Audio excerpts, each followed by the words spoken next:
2025 में प्रयागराज में महाकुंभ मेला, आस्था और मानवता का एक अद्भुत नजारा देखने को मिला। इस पवित्र शहर ने लाखों तीर्थयात्रियों का स्वागत किया। उनमें से एक विजिटर थी जिनकी उपस्थिति ने इस इवेंट में एक यूनिक बात जोड़ दी। लॉरीन पावेल जॉब्स, एप्पल के को फाउंडर स्टीव जॉब्स की वाइफ, वो न सिर्फ एक ग्लोबल आइकॉन के रूप में आई बल्कि एक सीकर के रूप में भी, जो इंडिया के स्पिरिचुअल हार्ट की ओर खींची चली आई। लॉरीन पावेल जॉब्स की महाकुंभ की जर्नी एक सिग्निफिकेंट इवेंट थी। इसने इस एंशिएंट पिलग्रिमेज के ग्लोबल अपील को रेखांकित किया। उनकी प्रेजेंस ने इस वाइब्रेंट डिस्प्ले ऑफ फेथ पर इंटरनेशनल अटेंशन दिलाई।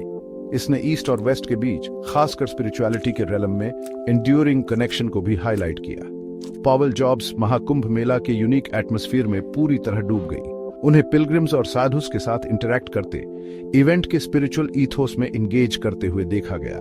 उनकी जर्नी महाकुंभ मेला की पावर का प्रमाण थी, जो कल्चरल बाउंड्रीज को पार करके ह्यूमन स्पिरिट को उसके कोर में टच करती है। उनकी विजिट सिर्फ एक फ्लीटिंग अपीयरेंस से कहीं ज्यादा थी। ये स्पिरिचुअल एक्सप्लोरेशन की एक जर्नी थी। पावेल जॉब्स ने 10 दिन सिंपल लाइफ जीते। उन्होंने कुंभ के रिचुअल्स और ट्रेडिशंस में पार्टिसिपेट किया। इसमें पवित्र गंगा नदी में स्नान करना भी शामिल था, जो हिंदू फेथ में प्यूरिफिकेशन और रिन्यूअल का एक सेंट्रल एक्ट है। कुंभ में अपने समय के दौरान निरंजनी अखाड़े ने लॉरीन पावेल जॉब्स को कमला नाम दिया। इस जेस्चर का गहरा स्पिरिचुअल वेट था। हिंदू ट्रेडिशन में एक नाम सिर्फ एक लेबल नहीं होता। ऐसा माना जाता है कि इसमें एक वाइब्रेशनल एसेंस होती है जो किसी व्यक्ति की डेस्टिनी को इन्फ्लुएंस कर सकती है। संस्कृत में कमला का अर्थ लोटस होता है। ये सिंबलिज्म से भरपूर नाम है।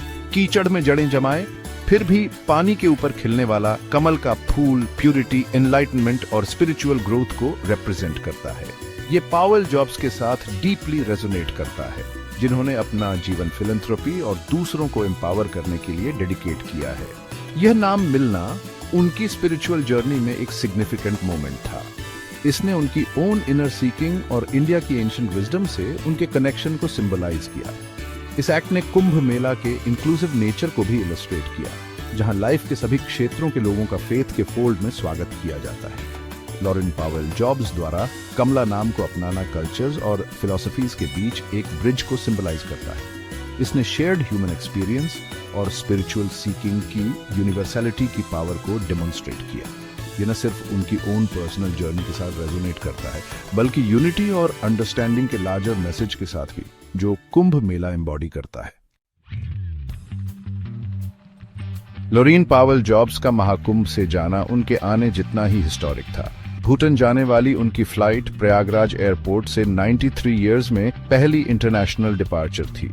ये एक मोमेंटस ओकेजन था जिसने एयरपोर्ट के रिवाइटलाइजेशन और ग्लोबल स्टेज से उसके कनेक्शन को रेखांकित किया। प्रयागराज एयरपोर्ट ने पिछली बार इंटरनेशनल फ्लाइट 1932 में देखी थी, लंदन के लिए एक फ्लाइट जिसने एविएशन हिस्ट्री में एक अलग एरा को मार्क किया था। पहले इलाहाबाद एयरपोर्ट के नाम से जाना जाने वाला ये एयरपोर्ट एक रिच पास्ट रखता है। 1931 में एस्टैब्लिश किया गया, ये इंडिया के पहले इंटरनेशनल एयरपोर्ट्स में से एक था। एयरपोर्ट का हिस्ट्री इंडियन एविएशन के पायोनियरिंग डेज के साथ जुड़ा हुआ है।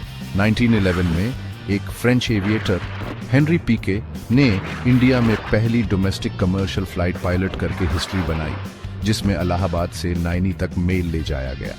इस इवेंट ने रीजन में कनेक्टिविटी और प्रोग्रेस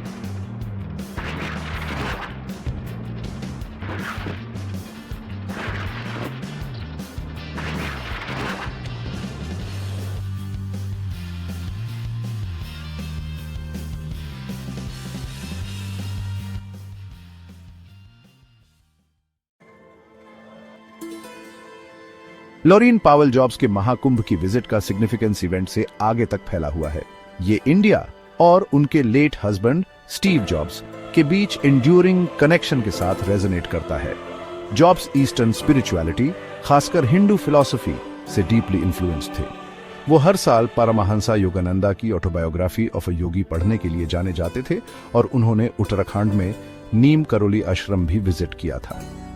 1974 में एक यंग स्टीव जॉब्स ने अपने फ्रेंड टिम ब्राउन को एक लेटर लिखा था, जिसमें उन्होंने कुंभ मेला में अटेंड करने की अपनी डिजायर एक्सप्रेस की थी।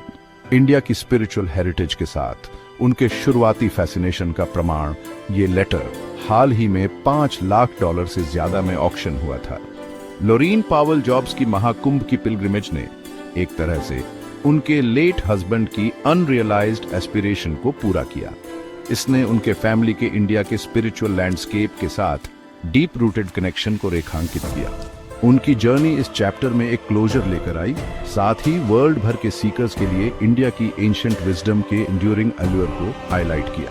कुंभ मेला में उनकी प्रेजेंस ने स्पिरिचुअल सीकिंग की यूनिवर्सैलिटी की एक पावरफुल रिमाइंडर के रूप में काम किया। इसने स्टीव जॉब्स की एंड्यूरिंग लेगेसी और इंडिया की स्पिरिचुअल हेरिटेज के साथ उनके फैसिनेशन को हाईलाइट किया। उनकी जर्नी ने जनरेशंस और कल्चर्स के लोगों को इंस्पायर और कनेक्ट करने के लिए इन ट्रेडिशंस की पावर को डेमोन्स्ट्रेट किया।